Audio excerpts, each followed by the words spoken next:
다시 잠깐 기도하고 말씀 생각하십니다. 하나님 아버지, 우리의 기도와 찬양을 받으시고 말씀을 주셔서 부족한 종이 감히 하나님의 귀한 진리의 말씀, 성경책의 한 부분, 사도행전의 역사의 한 기록을 조금 해석하고 거기에 담긴 하나님의 교훈을 증거할 수 있게 하여 주시고, 하나님의 영광을 위하고 영혼들의 유익을 위하여 또 구원을 위하여 증거할 수 있도록 힘을 주시기를 원하옵고, 감사하며 하나님의 영, 진리의 영께서 부족한 종을 주장하시고 듣는 이들의 심령과 귀를 주장하여 주시기를 원하옵고, 예수님의 이름으로 기도하옵나이다.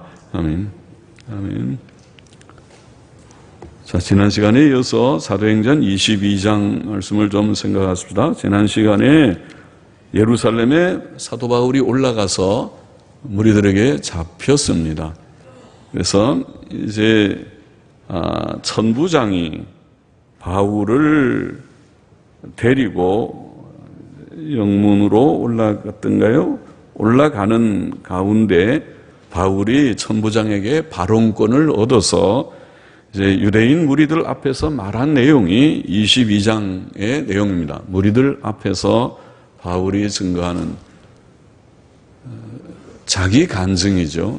무슨 준비된 설교라기보다, 물론 전도할 때 즉흥적으로 평소에 알고 있는 하나님의 복음의 도를 전할 수 있어야 되고 전하기도 하였겠지만은, 지금은 이제 자기를 변명하는, 그러면서 예수 그리스도를 증거하고 간증하는 그런 말씀을 하였다고 봅니다. 바울은 여기에 1절 이하에 보면 자신이 가말리엘의 문하에서 율법의 엄한 교훈을 받았고 오늘 그들 모든 사람처럼 하나님에 대해 열심히 있었던 자라고 말했습니다. 가말리엘은 당시의 율법학자로서 모든 백성에게 존경을 받는 자이었습니다. 이와 같이 바울은 경건한 보수적 율법 교육을 받았고 그가 배운 율법의 지식대로 열심을 품고 하나님을 섬겼던 자이었습니다.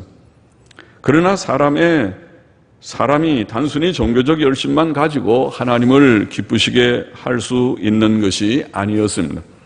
다른 지식을 가진 열심이 필요했습니다. 바울은 열심이 있었으나 그 열심이 잘못된 데 사용되었습니다.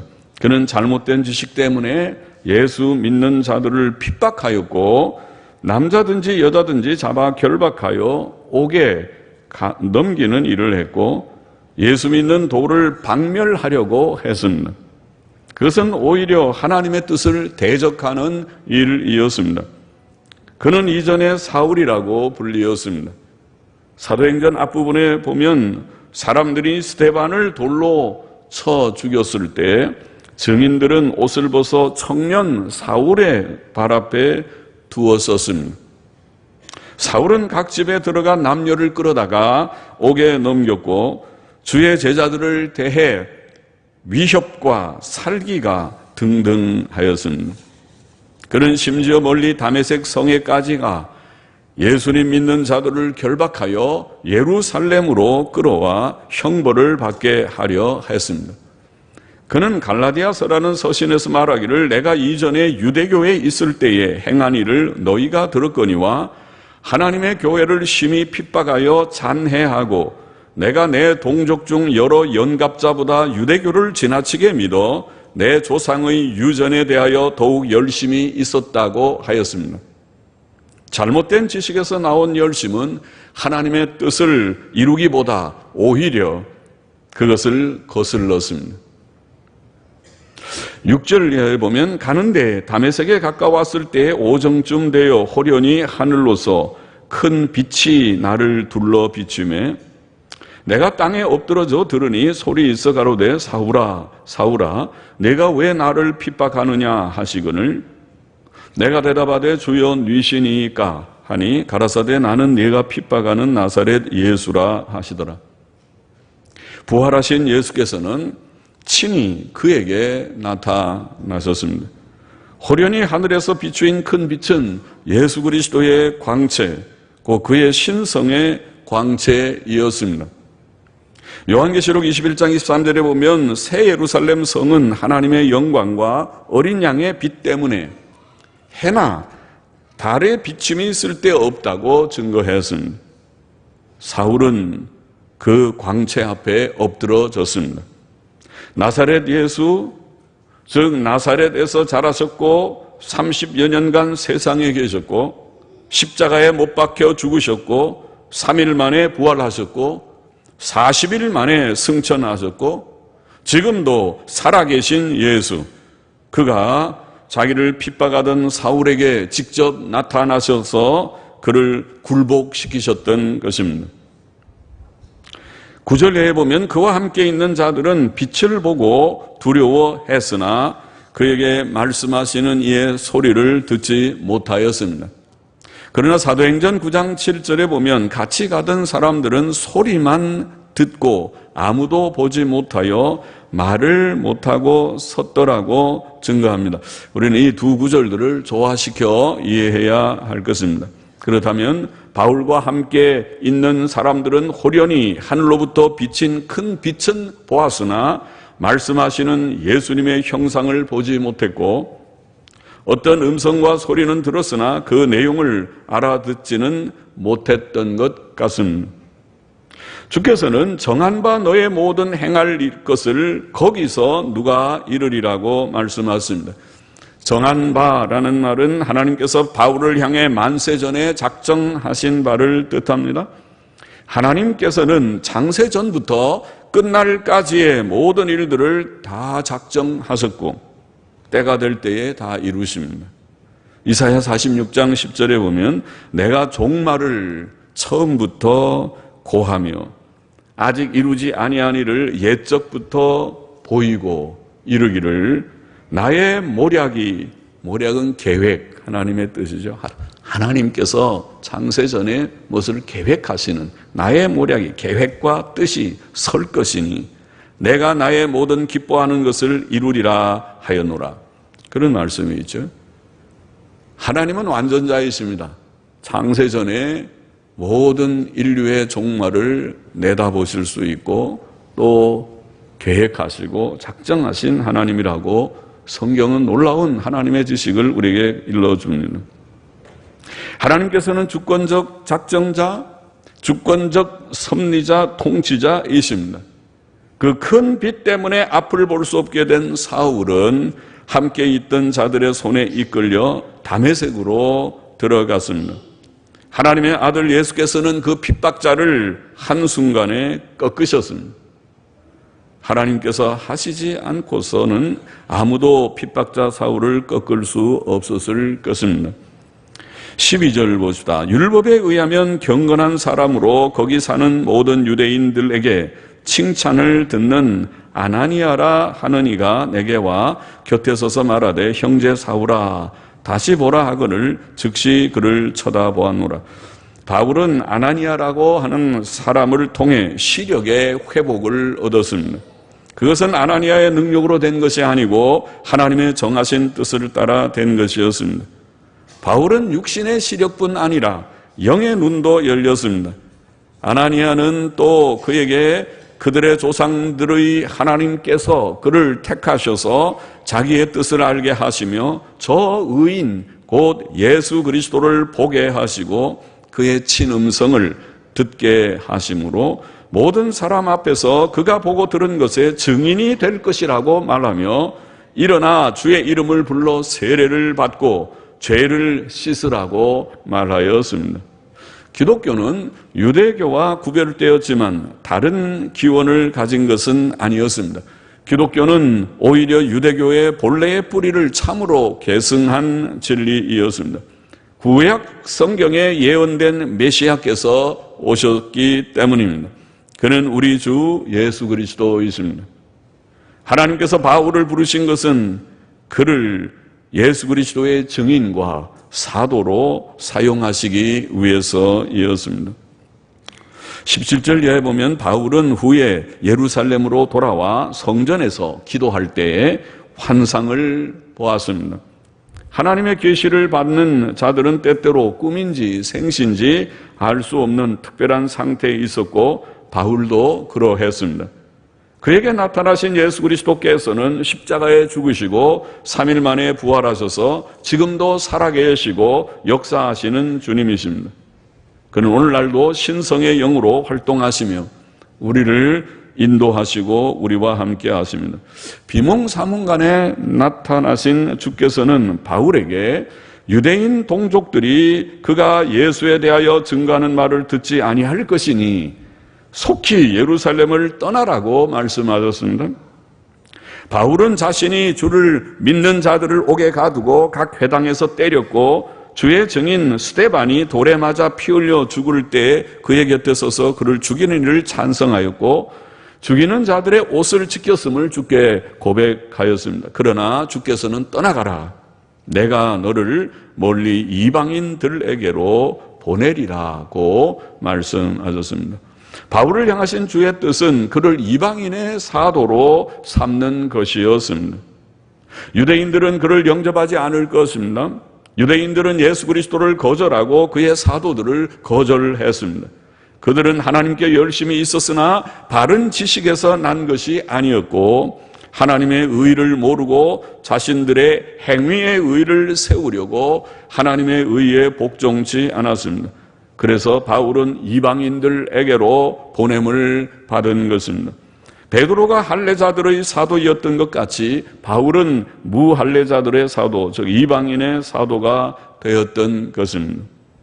22절 보십시다. 이 말을 하는 것까지 저희가 듣다가 소리 질러 가로되 이러한 놈은 세상에서 없이 하자 살려둘 자가 아니라 하여 떠들며 옷을 먼저 벗어 던지고 티끌을 공중에 날리니.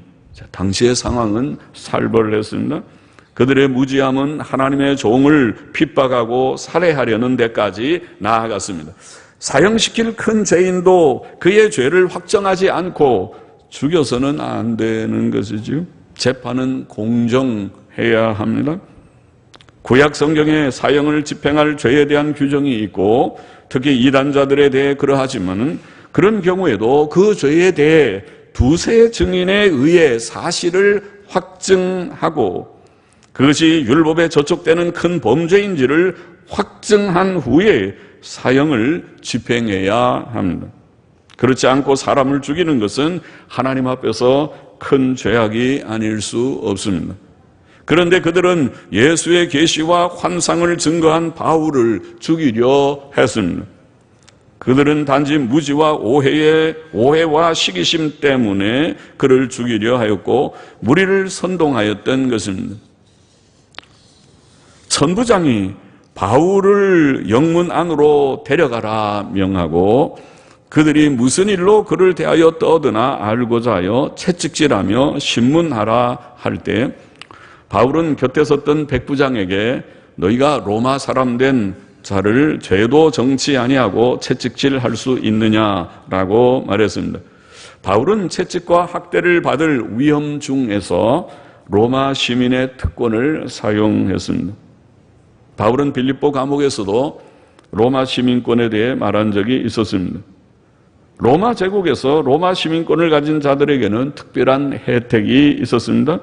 특히 그들은 재판에 있어서 부당한 대우를 받지 않을 권리가 있었습니다. 또 로마 황제에게 호소할 권리도 있었습니다. 로마 시민권은 하나님께서 사용하시는 방편이 되었습니다. 물론 하나님께서는 기적으로 그를 건져내실 수도 있습니다. 그러나 하나님의 일반적 섭리의 방식은 그렇지 않았습니다. 기적주의는 하나님의 일반적 방법이 아닙니다. 하나님께서는 천부장과 군사들을 사용하셔서 유대인들이 바울을 죽이지 못하게 막으셨고 이 경우에 그의 로마 시민권을 사용하셔서 그가 너무 부당한 학대와 채찍질을 당하지 않게 하셨던 것입니다. 그는 또 바울의 성경 지식이나 지적 능력을 사용하셔서 그로 하여금 여러 권의 서신들을 쓰게 하셨고 또 쓰게 하실 것입니다.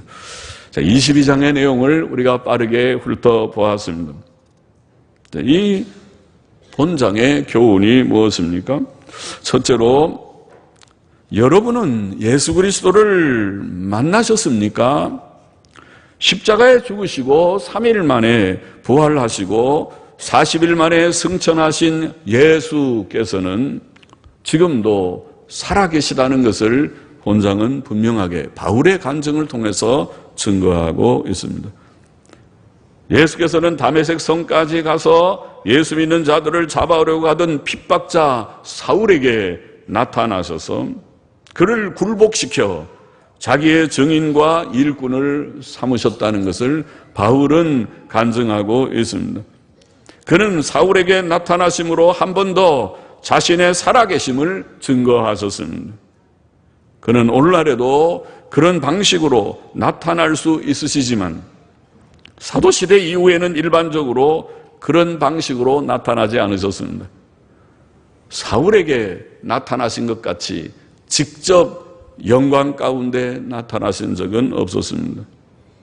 그는 오늘날 보통 신구약 성경을 통하여서 기록된 이 책의 말씀을 통해서 신구약 성경을 통해서 성령으로 사람들 가운데 말씀하시고 이 말씀을 읽을 때나 혹은 진지하게 그것을 경청할 때 들을 때에 우리 가운데 말씀하여 주시고 우리의 심령을 깨우치셔서 죄인임을 깨닫고 하나님 계시고 예수님 구주이신 것을 깨우쳐 주셔서 예수님을 믿게 하시고 구원하시고 변화시키시는 날마다 말씀 속에서 우리를 새롭게 하시는 지금도 살아계신 주님으로 우리 가운데서 역사하고 계신 것입니다. 그 예수님을 여러분은 만나셨느냐 그 말입니다.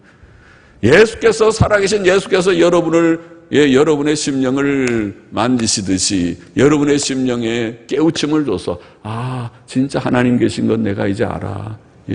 예수님이 구주이신 건 내가 이제 인정하노라. 예수님을 내가 믿고 구원을 받아야 되겠다고 예수님을 만난 적이 하나님 말씀을 통해서 거짓된 신비 체험 환시 환청을 통해서가 아니라 예수님을 만나서 심령 속에 예수님께서 여러분의 마음을 만져주시듯이 나를 깨닫게 하시듯이 예수님을 깨닫게 되는 그런 체험을 여러분들이 하셨는가? 예수님을 만나셨는가? 오늘 주님이 살아계시다는 것을 본문이 증거하고 있고 둘째로 여러분은 주 예수 그리스도를 믿고 죄사함과 의롭다 하심을 얻으셨는가? 이게 바울은 자신은 예수를 도무지 알지 못한 자요 오히려 예수 믿는 사람들을 핍박했던 자였는데 살아계신 예수님이 자신을 만나주시고 그리고 자신의 심령을 깨우쳐서 예수를 믿게 하심으로 죄사함을 받게 하셨다, 의롭다함을 받게 하셨다는 것을 지금 간증하고 있어요. 그래서 그는 나가서 복음을 전할 때 예수 믿고 죄사함 받고 의롭다함을 받으세요. 이것을 전해서 그게 복음의 핵심입니다. 기독교 복음의 핵심을 그는 깨닫고 체험했다는 것이죠. 여러분은 체험했습니까? 여러분은 예수 그리스도를 믿었고 죄사함과 의롭다 하심을 얻으셨습니까? 그것을 오늘 본문은 우리들에게 묻고 있습니다. 바울이 체험적인 간증을 통해서 증거하고 있는 것입니다. 예수님을 몰랐던 바울은 그가 의인이시며 저 의인을 바라보라 아나니아가 말할 때 그는 바라보았습니다. 예수님이 의인이시로구나. 죄인이면 죽어서 십자가에 처형되겠죠. 사형수처럼 십자가는 사형틀이니까 예수도 죄지었다가 저렇게 죽었구나 하는 것으로 끝나겠지만은 부활하신 예수, 살아계신 예수는 죄 없다는 것을 증거하는 거죠. 그는 의인이라는 것을 증명했습니다. 그는 저 의인이시며 구주이신 것을 바울은 믿었던 것입니다. 십자가는 사형수의 형틀입니다. 예수님은 사형을 당할 죄인이 아니시고 의인이셨습니다. 그러므로 그의 십자가 죽음은 죄인들을 위한 대속의 죽음이 되었습니다. 그것이 성경이 말하는 놀라운 이치죠. 죄인이 죽었으면 그것은 우리에게 구원이 되지 못합니다. 자기 죄 때문에 죽으니까 우리가 죽어봐야 우리가 죽지도 잘 않으려고 하겠지만은 우리가 죽어봐야 자기 죄 때문에 우리는 죄인이니까 죄인이 죽으면은 딱 맞아요. 죄값은 죽음이니까 더 이상 그것이 무슨 공로가 되거나 다른 이에게 구원이 될 수 없어요. 그러나 예수는 의인이시기 때문에, 그것도 하나님의 아들이신 신성을 가진 의인이시기 때문에 예수님의 죽음은 저와 여러분의 구원이 된다는 것이 성경이 말하는 이치입니다. 예수를 믿으면 죄 씻음을 받을 수 있다는 것은 바로 그러한 이치에서 나온 것입니다. 예수밖에 없습니다. 의인은 예수밖에 없기 때문에 예수밖에 없습니다. 하나님의 아들은 예수밖에 없기 때문에 다른 사람은 비록 의인도 없지만은 의인이라 하더라도 한 사람이 한 사람 정도밖에 구원 못합니다. 가치가 한 사람이 많은 사람을 구원할 수 없습니다. 그러나 예수는 하나님의 아들이시고 의인이시기 때문에 그의 죽음은 저와 여러분 모든 인류 전체를 다 구원하려고도 할 수 있는 하나님의 뜻이라면, 하나님의 뜻이 아니니까 인류 전체는 구원받지 못할 것입니다. 암만 예수 믿으려도 안 믿는 사람들이 있어요. 그런데 하나님께서 택한 자들, 인류의 일부가 그들이 이 복음을 듣고 깨닫고 마음의 찔림을 받아서 내가 죄인인데 하나님의 아들 의인이신 그가 나 때문에 죽었단 말인가 감사하도다 하고 주님을 영접하게 될 것이다. 그것이 성경이 말하는 예정의 진리입니다. 하나님의 아들 의인이 죽으셨기 때문에 대속의 죽음이 되었습니다. 사도 바울은 고린도후서에서 하나님이 죄를 알지도 못하신 자로 우리를 대신하여 죄를 삼으신 것은 우리로 하여금 저희 안에서 하나님의 의의가 되게 하려 하심이니라. 그것이 구원의 이치입니다. 그가 의인이기 때문에, 하나님의 아들이기 때문에 그의 죽음은 많은 자들을 넉넉히 구원하고도 남음이 있는 의의가 되었다. 바울은 예수님을 영접했습니다. 아나니아의 앞에서 자기가 오다가 만난 예수님, 자기를 거꾸로 들인 그 예수님, 그리고 아나니아가 와서 이제 나를 쳐다보라 하고 시력을 회복시킨 그 놀라우신 예수님을 체험하고, 그가 바로 하나님의 아들 그리스도였구나. 그런데 나는 그를 이렇게 핍박하고 그를 믿는 그런 착한 성도들을 그렇게 많이 죽이는데 앞장섰구나. 내가 큰 죄인이었구나. 죄를 지었구나. 그리고 아나니아의 말대로 세례를 받고 죄사함 받음을 확증하였던 것입니다. 참 빠르게 세례를 받았죠. 어떤 사람은 세례를 지연하고 지체하는 사람도 있고, 어떤 교회는 또 의도적으로 세례를 지체하는 잘못된 생각을 가진 목사들도 있는 것 같아요. 다 치우쳤죠. 바른 신앙 고백 없이 세례 주는 것도 잘못됐지만은 예수를 확실히 믿겠다고 하는데도 세례를 지연하고 조금 더 있어요. 성경 한 번쯤 봐야 세례 줍니다. 그거는 자기의 임의로 정한 그런 기준이 불과하지, 이미 진실하게 예수를 믿은 사람은 세례를 받을 자격이 있는 자이죠. 바울은 핍박자였지만은, 큰 죄인이었지만은 그 죄를 깨닫고 내가 몰랐습니다. 이제 예수님이 하나님의 아들 그리스도라면 내가 믿겠습니다. 그렇게 아나니아 앞에서 신앙을 고백하고, 아나니아는 일반 신도였겠죠. 바울은 나중에 사도가 된 사람이지만은 일반 신도가 바울에게 세례를 주었다고 되어 있습니다. 세례를 받고 죄 씻음 받음을 확증했습니다. 여러분은 예수님 믿고 죄사함 받으셨는가? 의롭다함을 얻으셨는가? 구원을 받으셨는가? 그것을 질문합니다. 오늘 바울의 간증을 통해서 바울은 죄인이 변하여 의인이 되는, 주의 핍박자가 변해서 하나님의 종이 되는 이 체험을 지금 간증하는 이 말씀을 통해서 하나님 우리에게 주시는 것은, 여러분은, 너희는 어떠냐 하는 교훈을 주님께서는 주시는 것입니다. 셋째로, 우리는 이제 예수를 증거하는 자가 되어야 하겠습니다. 주께서는 바울을 불러 그의 증인이 되게 하셨습니다. 오늘날도 그는 전도자들을 불러 그의 복음을 전하는 자들이 되게 하십니다. 주께서는 오늘날도 많은 젊은이들을 부르십니다. 젊은이를 요청하십니다.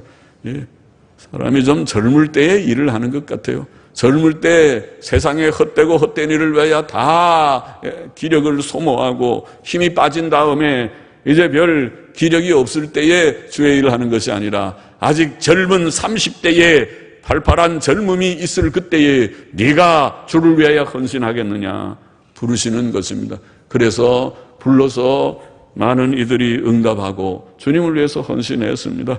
많은 젊은이들이 주를 위하여 그 생을 바치기로 결심하고 그것이 기독교 진행의 역사고 확장의 역사입니다.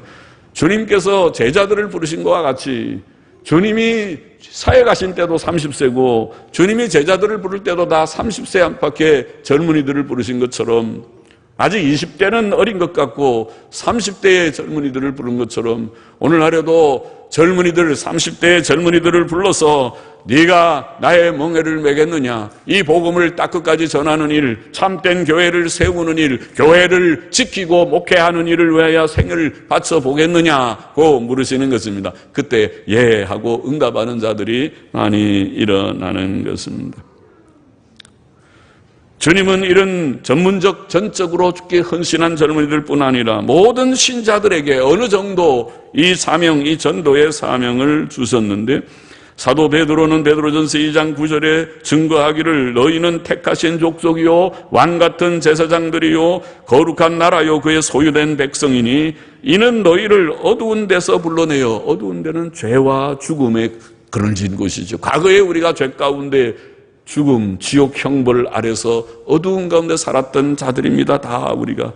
그러나 거기서 불러내어서 그대로 살면 망한다. 죄 가운데 살고 지옥 간다. 예, 죽는다. 망한다고 불러내어서 그의 귀한 빛에 귀한 빛은 하나님의 빛, 예수 그리스도의 지식, 영원한 생명, 천국의 소망입니다. 그의 귀한 빛에 들어가게 하신 자의 아름다운 덕을 선전하게 하려 하십니다. 뭐 하라고요? 선전하려. 선전 요원들이 되도록, 선전원이 되도록. 그게 전도하는 거 아닙니까? 누구에게? 사도들에게만? 아니요. 모든 신자들에게, 구원받은 모든 신자들이 우리가 과거에 나는 죄 가운데 하나님 없이 방황했습니다. 그런데 이제 예수 믿고 죄 씻음 받고 구원받고 천국 백성 됐습니다. 이제 죽어도 천국 갈 것을 믿습니다. 구원의 확신을 갖는 변화된 자들이 된 자들마다 이제는 이 은혜를 증거해야 된다. 바울이 지금 무리들 앞에서 자기를 죽이려고 하는 무리들 앞에 여러분 좀 조용하세요. 내가 한마디 하겠습니다. 말하면서 예수를 증거하고 자기의 간증을 한 것처럼 여러분들이 있는 처소에 그것이 어디든지 직장이든지 학교든지 어디에든지 우리의 있는 처소에서 만나는 사람들 누구에게든지 증거할 기회가 있으면 그들에게 예수를 증거하는 나는 과거에 하나님 잘 모르고 방황했던 자입니다. 그런데 내가 이렇게 예수님 믿고 변화를 받았습니다. 예, 형제도 자매도 예수님 믿고 저처럼 죄 씻음 받고 하나님 알고 천국 소망 가지고 하나님의 자녀가 되어서 살면 좋겠습니다. 증거할 수 있는 믿어서 구원받으면 증거할 수 있잖아요. 자기가 받은 거 다 체험하면 증거할 수 있잖아요. 죽을 사람이 살아났으면 뭐 육신의 병만 고쳐도 가는 사람들마다 다 증거할 수 있잖아요. 이 구원의 은혜, 영혼의 구원의 은혜를 받은 자들마다, 구원받은 성도들마다 이 아름다운 하나님의 은혜와 덕을 선전하는 자가 되게 하려 하십니다. 선전해야 될 것이다. 오늘 우리는 예수님을 증거하는 자가 되어야 하겠다는 것입니다. 기도하십시다. 하나님 아버지, 예수 그리스도를 말씀 속에서 체험하는 자가 되고 체험한 자들이 다 되어 예수님 만나고 변하여 예수님 믿고 구원받아 죄 씻음 받고 의롭다함을 받고 영원한 생명을 얻은 자들이 다 되게 하시고 또 이제 주를 증거하는 자들이 다 되라고 오늘 사도행전 22장에서 우리에게 증거하여 주시고 또 교훈하여 주신 것을 감사하며 이 말씀을 받은 자마다 구원받게 하여 주시고 하나님의 택자들마다 다 예수 믿고 구원받고 죄 씻음 받고 의롭다함을 받게 하여 주시고 또 변하여 새 사람이 되어 이제는 믿지 않는 다른 자들 또 나 같은 죄인들이 이 주위에 많이 있는 그들이 주를 믿도록 주님 앞으로 인도하는 증거자들이 되게 하시고 또 우리가 행실로 말로 증거하는 삶이 되게 하여 주옵소서. 감사하며 예수 그리스도의 이름으로 기도하옵나이다. 아멘. 아멘.